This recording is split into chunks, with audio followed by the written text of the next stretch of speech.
जय श्री राम दोस्तों। रामायण में उल्लिखित रावण की लंका कहाँ थी? इस प्रश्न पर विद्वानों में गहरा मतभेद है। कुछ विद्वानों के अनुसार वर्तमान श्रीलंका अथवा सिलोन ही रावण की लंका थी। कुछ विद्वानों का विचार ये भी है कि रावण की लंका मध्य प्रदेश में कहीं थी।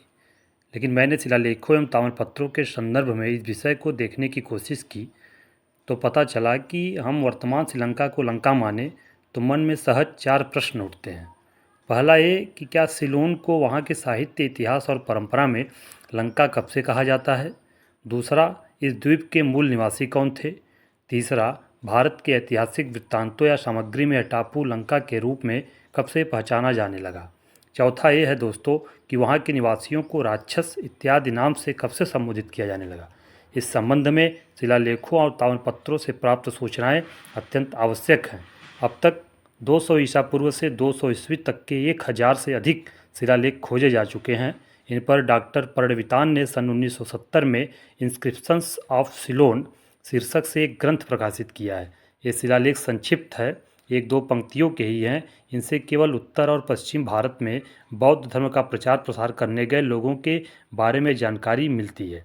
इसके अतिरिक्त इन लोगों के नाम, कुल और उस समय के धार्मिक वृत्तियों का भी ज्ञान होता है। ये सारे लेख सिलोन के जंगलों से आच्छादित पहाड़ी प्रदेशों में गुफाओं में उत्कृष्ट किए गए थे। इन लेखों से सिलोन के प्राचीन नाम के बारे में कुछ नहीं ज्ञात होता। सिलोन का इसी काल का सर्वाधिक प्राचीन ग्रंथ है दीपवंश, जो पाली भाषा में लिखा हुआ है। इसमें श्रीलंका का उल्लेख नहीं है। हाँ, ईसा की 4वीं शताब्दी में रचित महावंश में इस द्वीप को लंका के नाम से संबोधित किया गया। रामायण के सुंदरकांड में भी लंका के कीड़ागृह होने का जो उल्लेख आता है वह इसी या ऐसे ही किसी कीड़ागृह के कारण जोड़ा गया है। ईसा की 3री शताब्दी के बाद जो चीनी यात्री भारत में आए उनमें से फाहियान, वेनसांग और स्तिंग के यात्रा वृत्तांत उपलब्ध हैं।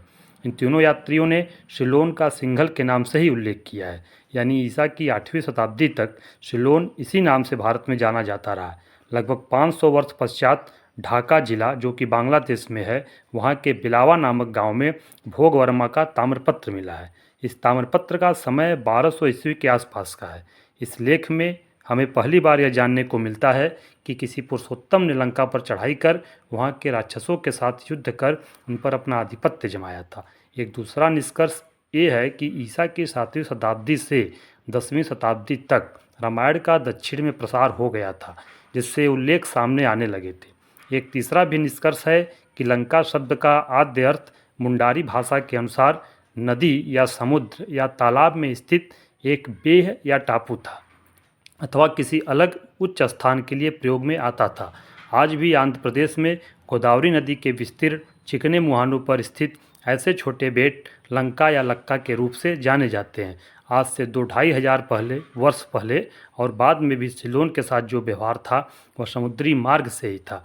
पूर्व में पटना एवं तामलुक से जलयान में बैठकर यात्री सिलोन के उत्तरी किनारों के बंदरगाह पर उतरते थे, न कि महाराष्ट्र, कर्नाटक और तमिलनाडु होकर उतरते थे।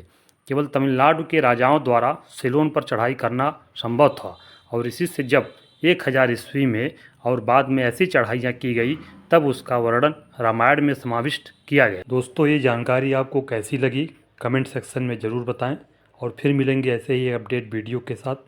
तब तक के लिए धन्यवाद, नमस्कार। और अगर इस वीडियो पसंद आई हो तो कृपया चैनल को लाइक करें और सब्सक्राइब